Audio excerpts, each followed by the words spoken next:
कलम और अपिया के नाजरीन अस्सलाम वालेकुम। बाबा मोहम्मद जया खान साहब की किताब पिया रंग काला हाजिर है। अगर हमारी कोशिश अच्छी लगे तो वीडियो को लाइक और चैनल को सब्सक्राइब कीजिएगा और कमेंट में अपनी राय का इजहार ज़रूर कीजिएगा।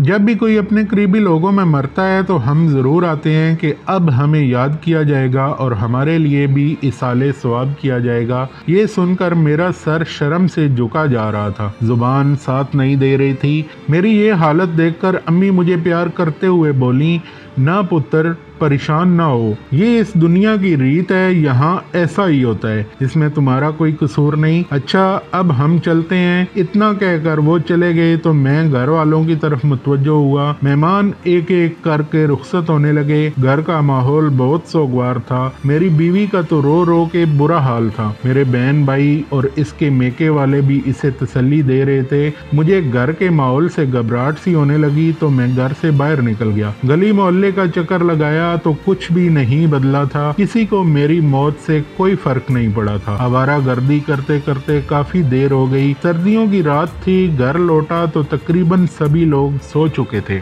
मैं अपने कमरे की तरफ बढ़ा। दरवाजे पे पहुंचा तो सिसकियों की आवाजें आ रही थी। यकीनन वो मेरी बीवी ही थी। मैं उसे रोते देखकर बहुत दुखी हुआ और अपनी बेबसी पे रोना आया कि ना तो मैं इसे चुप करवा सकता हूँ, ना ही ये दिलासा दे सकता हूँ कि मैं चाहे मर चुका हूँ मगर फिर भी मैं तुम्हारे साथ हूँ। बस इसके सिराने बैठ गया और सिवाय इसे रोते देखने के मैं कुछ भी तो नहीं कर सकता था। शायद ही कभी खुद को इस कदर बेबस महसूस किया हो। इसे रोते देखकर मुझे लगा कि मेरा यहाँ रुकने का फैसला बिल्कुल ठीक है। बीवी जो इतना रो रही है मुझे कब भूल पाएगी। मेरी बहनें जो मेरे गम में हलकान हो रही हैं, इनका दुख आर्जी कैसे हो सकता है। मैं इन सोचों से निकला और बीवी की तरफ मुतवज्जो हुआ। वो बेचारी रोते रोते सो गई थी। चलो अच्छा हो गया, नहीं तो बेचारी जितनी देर जागती रहती रोती रहती। ऐसे ही सोचों में गुम रात कट गई। गांव देहातों में जैसे होता है 10-12 दिन पुरसा देने के लिए गांव की औरतें और मर्द आते रहते हैं। ये तमाम वक्त सब ही लोगों का रोते रोते गुजरा।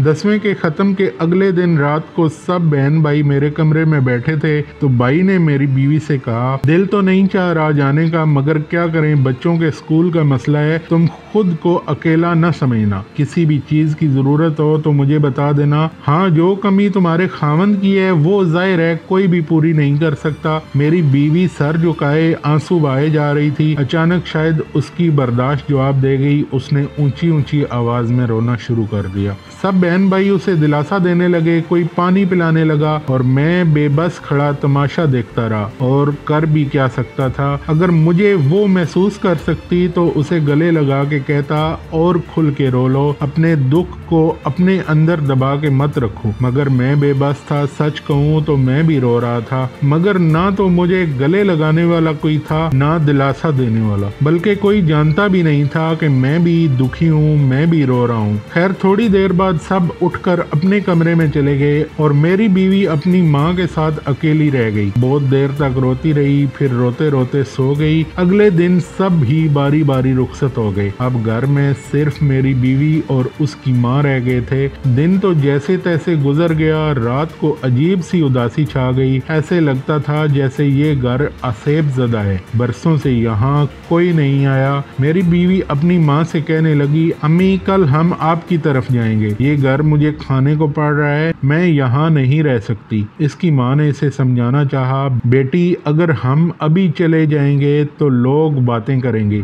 लोग तो शायद बाद में कुछ बोले, तुम्हारे ससुराल वाले सबसे पहले बातें सुनाएंगे। वो जरा गुस्से से बोली, अम्मी आपको क्यों समझ नहीं आ रही, जो मुझ पे गुजर रही है वो कोई नहीं समझ सकता। अब मजीद यहाँ रुकूंगी तो मर जाऊंगी, यहाँ मेरा दम घुटता है। उसकी माँ बोली, अच्छा फिर एक काम कर, अपने जेठ से और अपनी नंद से पूछ ले ताकि कल को तुम पे बात ना आए। हाँ ये ठीक है। कहते हुए उसने अपना मोबाइल उठाया और मेरी आपा और भाई को कॉन्फ्रेंस कॉल मिलाई। हाल अहवाल के बाद उसने असल बात शुरू की। तो आपा ने कहा, देखो अगर तुम अभी चली गई तो लोग बातें करेंगे कि बंदे को मरे हुए 4 दिन नहीं हुए और बीवी घर छोड़ के चली गई। कम से कम तुम 40वें तक इंतजार कर लो। मेरी बीवी ने रोते हुए कहा, आपा मुझे ये घर और इसकी खामोशी काटने को दौड़ती है। मैं बता रही हूँ, मैं यहाँ रही तो मर जाऊंगी। भाई जो खामोशी से सब सुन रहे थे बोले, बेटा जो कोई बोलता है बोलने दो, तुम मेके चली जाओ, कोई मसला नहीं, मगर 40वें से 2-4 दिन पहले वापस आ जाना। फिर कुछ इधर उधर की बातें करने के बाद कॉल बंद हो गई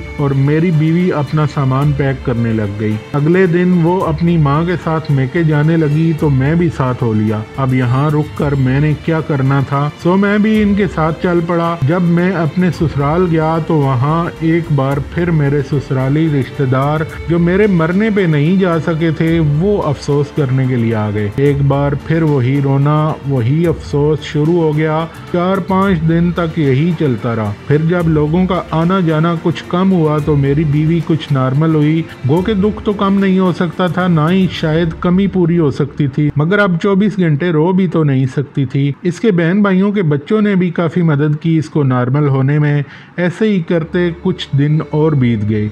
अब मेरा 40वां भी नज़दीक आ गया तो मेरे भाई ने मेरी बीवी को कॉल की कि अब तुम अपने घर जाओ, हम भी 1-2 दिन में पहुंच जाएंगे, 40वां नज़दीक आ रहा है।